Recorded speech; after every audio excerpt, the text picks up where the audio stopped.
La journée du 26 mai est la journée porte ouverte de la sous-préfecture de Saumur pour montrer à l'usager, collectivités locales, aux élus, les nouvelles missions de la sous-préfecture, d'une sous-préfecture qui s'inscrit dans la réforme globale de l'État, de la RGPP, Révision générale des politiques publiques, avec une inscription de la sous-préfecture dans l'administration de proximité, et ça sera véritablement la porte d'entrée des services de l'État territoriaux, des services territoriaux de l'État.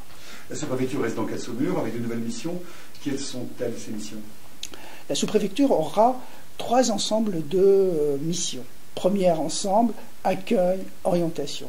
La sous-préfecture aura la capacité d'accueillir les usagers pour les orienter au mieux vers le prestataire de service qui est le plus pertinent et le plus expert. Une mission également en matière d'accompagnement économique, social et environnementale, à la fois des collectivités territoriales, mais aussi des chefs d'entreprise, des responsables sociaux, du monde associatif, de telle sorte à ce que l'État puisse, à proximité, apporter toute sa capacité d'accompagnement en matière de développement territorial. Et puis enfin, une 3e mission qui est celle de la sécurité. La sous-préfecture est véritablement le référent de proximité en matière de sécurité. À la fois la sécurité de prévention de la délinquance, mais aussi la sécurité routière. Ces derniers temps, nous avons pris des initiatives importantes dans ce domaine. Et puis, la sécurité civile, sur laquelle nous devons avoir une politique de prévention de telle sorte à ce que nos concitoyens soient véritablement en sécurité sur ce territoire.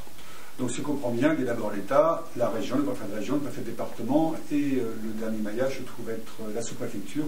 Et vous souhaitez expliquer quel sera votre rôle dans cette proximité. Ce n'est pas une délocalisation complète, une recentralisation, excusez, des services de l'État. Non, certainement pas. C'est bien au contraire réconforter les services de l'État là où ils seront les plus utiles. Dans le cadre de la décentralisation générale, les services de l'État ont voulu se recentrer et se remobiliser de telle sorte à être le plus efficace possible.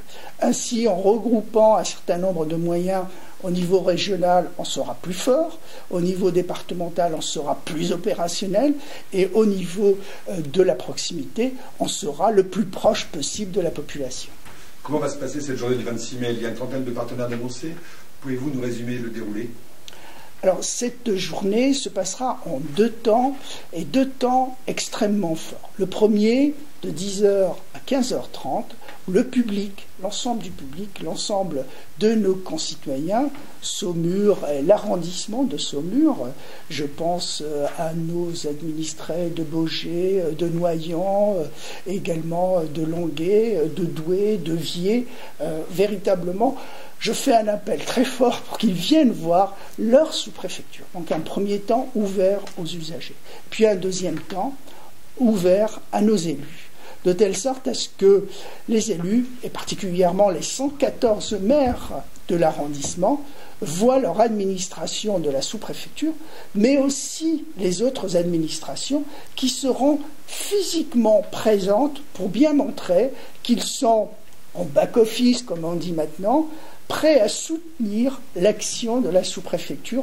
qui, elle, est au front office, de telle sorte à mieux servir les administrés. La sous-préfecture a un rôle de développement économique. Quel est votre avis et jugement sur le territoire? Vous êtes ici depuis 8 mois, un œil neuf et frais. Pour moi, ce territoire a des atouts extraordinaires, des atouts en matière de patrimoine, en matière de tourisme, en matière également de développement industriel, en matière d'eau, de vin, de paysage, d'intelligence. Et ce territoire a un certain nombre de volontés fortes économique, associatif, politique. Et c'est la convergence des deux qui fera le succès de ce patrimoine. Une méthode? Une méthode, l'écoute, le travail en commun, la mise en commun et la création, j'allais dire, d'une culture territoriale qui va nous permettre tous ensemble de développer le Saumurois. Monsieur Guerza, merci. Merci.